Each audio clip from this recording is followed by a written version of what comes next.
Hi, this is Manisha Singh and I am going to tell you how to make homemade red wine. My own recipe and it's really nice. So we begin with grapes. Normally when you go to the market, you just get it, it's called Dana. So you have to ask your local seller that I need Dana. Bring it home, give it a good wash. I usually say let it dip in water and drain off the water, let it dry in a basket for a while, and once it's dried, give it a crush in your normal mixie. Make sure that you don't crush it into a little liquidy thing. Let the pulp get separated from the juice, and you can even crush it with your hand blender or anything. Then take these boxes. You can use a steel box or you can use these plastic containers like I have done, and this is what it looks like. So there will be the pulp with the juice roughly crushed. This is how it looks, and once this is done, we add a preservative, potassium metabisulfite. So this is 8 kgs of grape dana which I am using to make wine, and yesterday I had put in just a pinch, a very small pinch of KMS. If you put it more, then there will be a very metallic taste to your wine. So just let it be just a little pinch and let it rest for 24 hours. Now this has happened 24 hours. This is what my grape juice with the pulp looks like with KMS. So the next ingredient is yeast. The dry yeast powder, any dry yeast powder you can use, and just about half a teaspoon. Here it goes into warm water and let it rest for a while till it gets dissolved.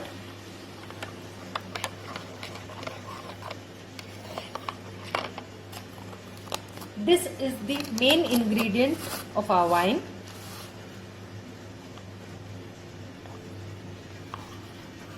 And I'm going to put half of it in each of the containers.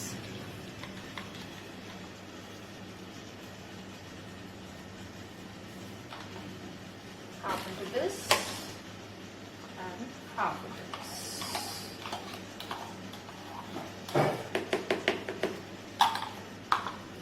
And a churn again.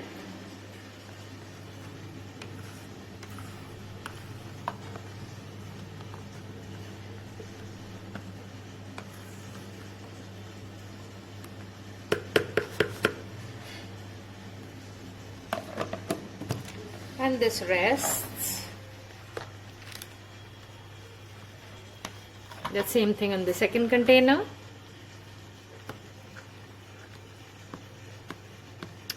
And you see these bubbles rising. Make sure that you don't fill these containers right up to the top. There should be a little bit of space, because now once the fermentation begins, you need a little bit of space for the swollen grape pulp to rise up. I'll be showing it to you every morning how the process goes on, and it will take roughly 2 to 3 weeks for our wine to get ready. And this is the best season when we can do it.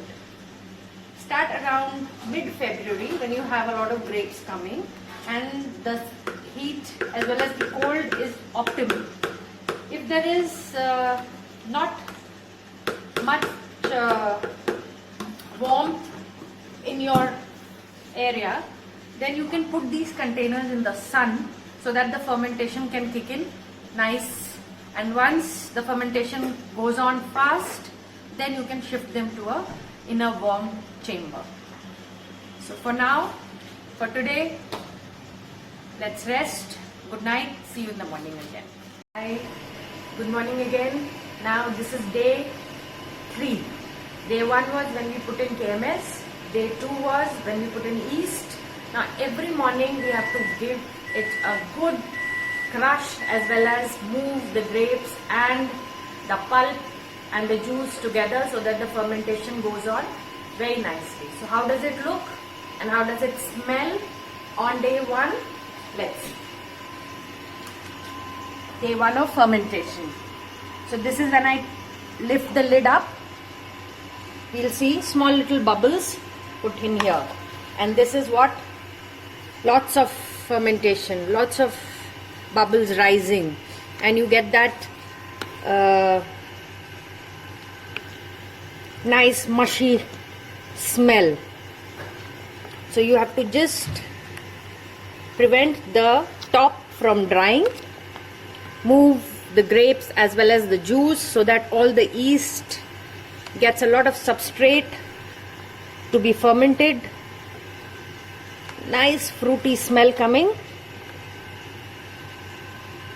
If you see an occasional grape which has not been crushed, you can crush it on the way down.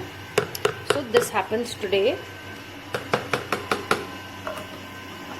I'll show you the second container. See this. Can you see those small droplets?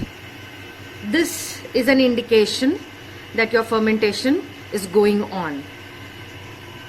And this is how an undisturbed thing looks. See, there is this whole crust which has come to the top of the pulp and the juices have settled down. If you see from the outside, the juices have settled down. So this is what I'm going to do. Break this so that the juice and the pulp, they all mix well. Yesterday the level was lesser, today it's risen up. So this is an indication that our fermentation is going on really well. Here the temperatures during the day are reaching to approximately 20 to 24 degrees. So that's good enough for my fermentation, so I don't put it in the sun. For lower temperatures, people living up in the hills where you have lower temperatures, you can put it in the sun. The fermentation will become faster and you may get your wine sooner. But if it gets fermented very fast, sometimes it will become very sour. So we want it to ferment nice and slow. So this again, can you see the number of bubbles? See? So a lot of fermentation going on. So for now, for today, that's all. And we'll meet tomorrow again. And from tomorrow we'll start tasting a bit also. So we know how our wine is tasting, how sweet it is. That gives us an idea. Okay, bye. See you tomorrow. Hi, this is day 4. And see the amount of fermentation. You can literally have water dropping from the lid. And this is how it looks like.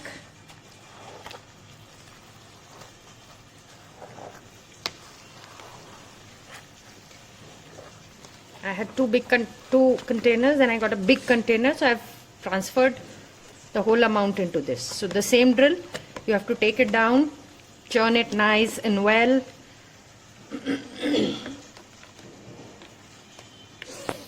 And the whiff. You can get a nice fruity smell. And we begin with the tasting also today. Every day now in the morning you have to taste to know how well the fermentation is coming. And when the sweetness disappears, that is the time when you have to decide to strain it. I'll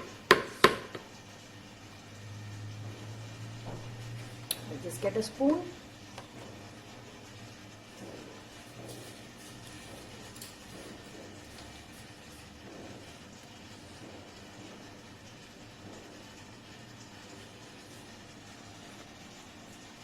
Lot of sweetness still. It just tastes like a grape juice with a little bit of fermentation. So a long way to go.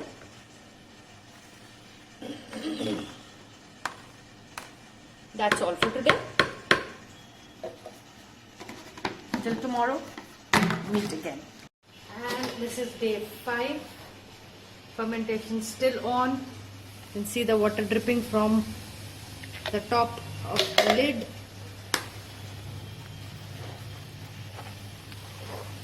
More of that nice smell coming.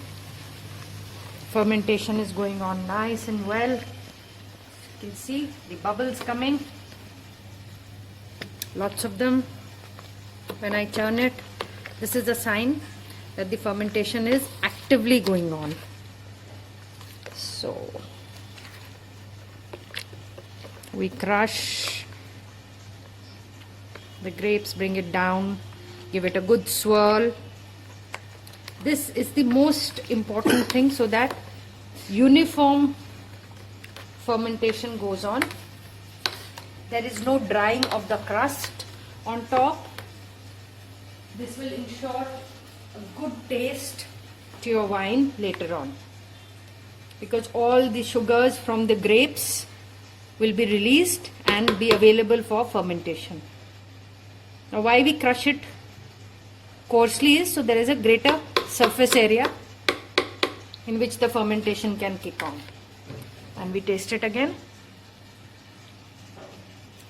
Still a little sweet, but that sourness has started to come. Sometimes your wine may become very sour, then you might need to pull in, suppose your fermentation goes on excessively well, then you might need to put in some sugar to make it a little bit to your taste. So day 5 and we'll meet again. So I'm back and let's see what's up. See, you can see now lesser amount of fermentation, less amount of water on the lid, which shows now fermentation is slowing down. Now the crust, but on the deeper layers it is still there, so that is why it is essential. So it's been almost a week since I started. We started on the 15th, so 6th day.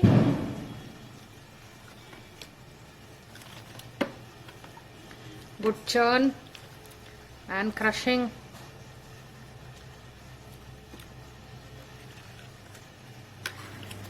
So this is the first batch which I have started.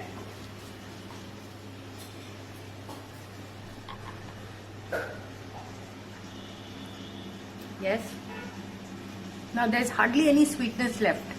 Now it's become really sour and you can actually get the wine smell, the fruity smell. It's all there now. So now it's only a matter of time when the fermentation totally stops, and that is when we will call it a day and we'll start to strain our wine. Still another, I would say, 3 or 4 days to go before I'll be straining it. So this time, because of the warmth, suddenly the temperatures are rising very, very fast. So it's really warm these days. That is why the fermentation is going on really fast. So I see you tomorrow. Our wine is almost halfway through for the fermentation part. Crush the grapes and add a little bit of potassium metabisulfite. Last time I had said just a pinch. Now I'm showing you this is the second batch which I have started. So how much exactly is a pinch? That is what I'm going to be telling you. So just this is a pinch. So this is all that is required. From a pinch I'm going to add to all 3. This is approximately 10 kgs of grapes. So this is all that is required. I have just given it a crush today, and tomorrow I'll be doing the adding of yeast to this batch. So just ensure when you are starting, you can even put a label on the day when you are starting if you are doing more than 1 batches at a time. So you know exactly when your particular batch will be ready. So just mix the KMS and let it stand for 24 hours after you've added KMS before you add on the yeast. This is potassium metabisulfite. You can get it at any chemist store or even at the general stores wherever you go for your grocery shopping. But just make sure that you don't add too much, otherwise you will get a very bad metallic taste to your wine. So preservative, it is a preservative, so your wine can stand for years together without getting spoiled.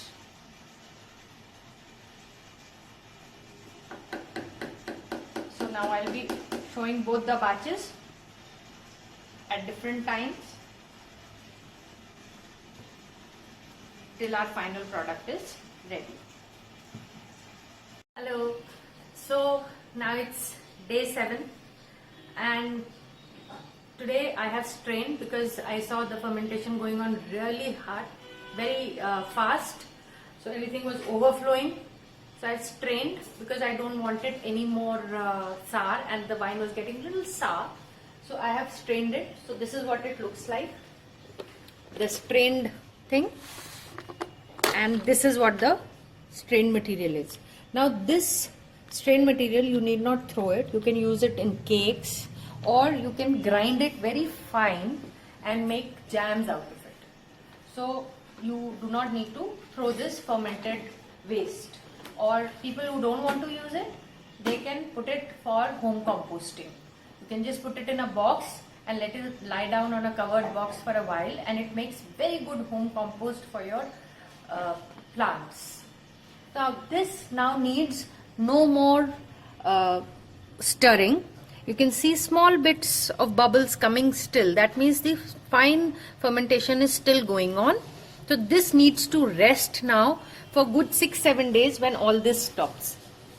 And you can taste it and see how it, if it is up to your taste, then you can just, it is ready to be filled into bottles. I'll just take one spoon.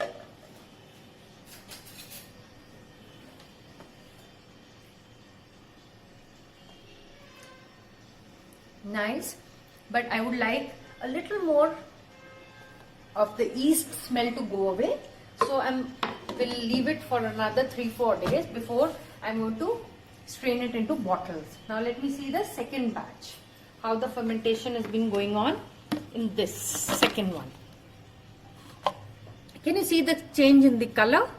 Can you see the change in the texture? It has become light in color, and see, you can see the number of rising bubbles. So fermentation is still going on very fast, swift fermentation. It's become more fluidy, the wine. That is a sign that most of the sugars have been consumed from this. So again you take a little bit, taste, still a little sweet. So you can let it stand for another 3-4 days before you strain it. Now since the temperatures are rising very fast here, so the fermentation is occurring very fast at a very rapid speed, and the entire thing is going. The same thing I do with this. These two are of the same batches. The second batch which I started.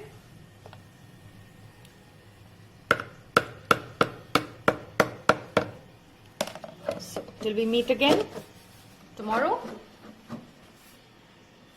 Bye. Hi, this is Manisha here, back again. Now we are in the final stages of our wine. So my first lot I had strained and let it rest for around 7 days now. After that the fermentation had almost settled down, and I have bottled them in used old bottles which I had washed, put in the sun for a few days. Now I put a mark here with a pen which says HM means homemade, and I've put a batch February 2018. So where I'm going to start the next batch say in March. So I have a differentiation that which was the first batch and which was the second batch. Now this wine is really well done. When you put them in the bottles, just make sure that you don't fill them full up, because there will be some amount of secondary fermentation which will keep going on over a long period. So sometimes you may have spillage if the fermentation is too much, though it's not that much, but still it's wiser to keep it lightly capped for a few days, and then you can tighten it. So now it's ready to go. You can pour it into a glass and enjoy it. Red wines, it has a very nice fruity smell, and it's not a sweet wine. It's a balanced kind of a wine. So this 10 kg of grapes which I had taken to begin with has given me 5 of these bottles which are ready to be used anytime. So we are all set for the Holi as far as my wine is concerned. Now those 2 small boxes which I had, and their fermentation had also finished, the primary one. Now I have strained them, and this is what it looks like. So you can still see small amount of liquid here on my fingers. So that is an indicator that fermentation is still going on in slow bits. So this will be allowed to stand for approximately another 4 or 5 days, and during this time I'll keep on tasting as to when I want to strain, so that the secondary fermentation stops. Once you put them in the bottles, then the fermentation doesn't go on very strongly. It has still got that yeast-like taste, so you'll be able to feel that chemical type of a taste in the wine. Till that taste is there, that means your wine is not yet ready. So I think another 3 or 4 days before I have to put them in bottles. So I have these bottles, see, I have cleaned them, and they should be absolutely dry. If there is some amount of moisture inside, your wine has got a greater propensity of getting spoiled. So the best thing is you wash them, let them rest for at least 8 to 10 days, and leave them in the sun like this for a few days without their caps, and that would be able to do it. So these become your sterilized bottles and you can use them. So we are almost ready for our wine. So now we can go for parties. You can call friends over and have your homemade wine. Bye.